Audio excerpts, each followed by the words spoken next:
छी, एक दिन पहाड़ में आई और बाल खराब हो गए, सैंडल भी टूट गया मेरा। पता नहीं कैसे लोग हैं यार, ऐसे बोलते हैं कि वहाँ जाओ यहाँ जाओ, हमको तो चलना ही नहीं आता, पता नहीं कैसे है।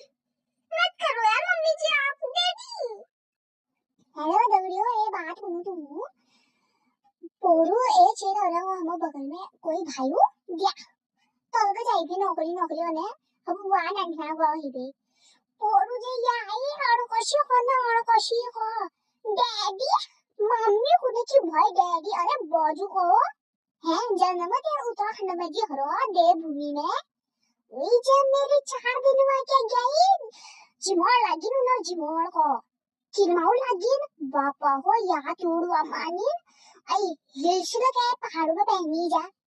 हिल्स पहन पे जानी फिर उन हाथ को मरोड़ी जानी क्या बात भैया को पहुंचा धन्य हो प्रभु धन्य हो को है हम सुमी